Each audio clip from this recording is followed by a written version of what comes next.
Residence degli Ulivi, l'incanto della natura per chi vive in città. Telefono 0962 96 4192 348 01 17 609.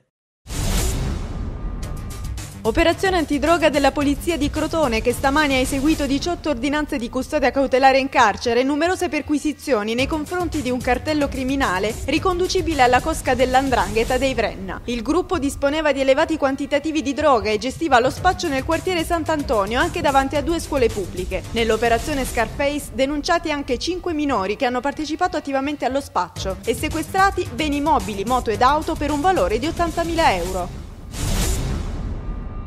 Vasta operazione contro l''ndrangheta della DIA di Torino in collaborazione con i centri operativi di Milano, Genova, Roma e Reggio Calabria e con il personale dell'Arma dei Carabinieri. Eseguiti 8 arresti e diverse perquisizioni in Piemonte, Lombardia, Lazio e Calabria nei confronti di un'agguerrita cosca platiota da anni operante in Piemonte. Le accuse sono di riciclaggio di denaro sporco e triplice omicidio. Sequestrati anche terreni, abitazioni e quote societarie ritenute riconducibili alla cosca dei Marando. Il blitz ha riguardato anche le famiglie Perre e Trimboli. Continua l'offensiva dei carabinieri di Vibo Valentia al mercato delle lauree false. Notificati stamattina 10 avvisi di garanzia emessi dalla Procura di Vibo nei confronti di persone accusate di associazione per delinquere, truffa, falsità ed esercizio abusivo di una professione. Tra gli indagati un noto imprenditore romano, MF, titolare di un'agenzia di stampa molto attiva nella capitale, e il genero del boss Totorina. Scoperte nelle università di Messina e Bari convenzioni con la Moldavia per la convalida di lauree conseguite negli stati dell'Est Europa. È stata sgominata dai carabinieri di Reggio Calabria una banda dedita a furti in casa di anziani. Domenico Palmisano, 38 anni, la sua convivente Carmela Lauro, 45, e Vincenzo Sorace, 25, sono accusati di rapina, sequestro di persona, lesioni e associazione per delinquere finalizzata alle rapine. I 3 rapinatori agivano intrufolandosi in casa con un pretesto, malmenando e imbavagliando le loro vittime. Il bottino in alcuni casi superava i 100.000 euro di valore. Durante le perquisizioni domiciliari trovati diversi gioielli, orologi, 3 pistole a salve, passamontagna e arnesi da scasso. Stava per annegare nel mare dello Stretto, ma viene salvato dall'intervento di un poliziotto. È successo ieri pomeriggio sul lungomare Falcomatà di Reggio Calabria. Un pescatore reggino di 62 anni si è tuffato in mare per recuperare la sua canna da pesca, ma la forte corrente lo ha messo in serie difficoltà. Fortunatamente un agente di polizia in servizio di controllo si è accorto dell'uomo e si è tuffato in acqua. Riportato a riva e dopo un massaggio cardiaco il pescatore ha ripreso coscienza. Entrambi sono stati portati in ospedale e sono in buone condizioni di salute.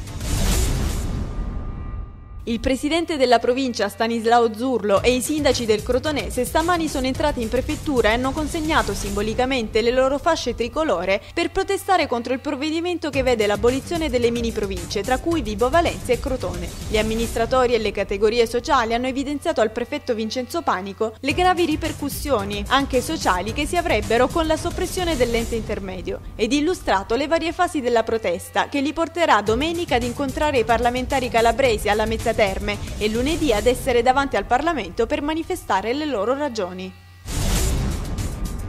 Viva preoccupazione per i tagli alla sanità e al settore pubblico derivanti dalla manovra anticrisi del governo è stata espressa in un incontro svoltosi nella sede della CGIL di Crotone. Ad illustrare le ricadute negative soprattutto per la Calabria e la provincia di Crotone, il segretario provinciale Antonio Spataro. Per i singoli comparti sono intervenuti anche Mimmo Denaro, Francesco Grillo e Nicola Scicchitano. Si è poi parlato anche della manifestazione nazionale di protesta che la CGIL farà sabato prossimo a Roma.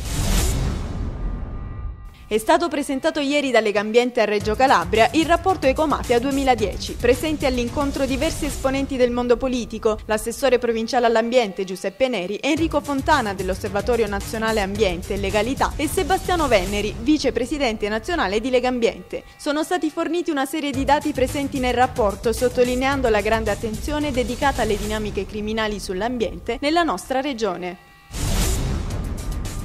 Sarà firmato fra qualche giorno un protocollo d'intesa tra i comuni della provincia di Catanzaro affinché vengano promosse efficaci strategie per prevenire e contrastare la violenza sulle donne. L'idea, proposta dall'assessore alle pari opportunità Tommasina Lucchetti e che è stata subito ben accolta dagli altri sindaci, prevede, oltre all'azione sinergica tra le istituzioni, l'avvio di un monitoraggio, finora inesistente nella provincia, con una relativa raccolta dati che sarà pubblicata già nella prossima primavera.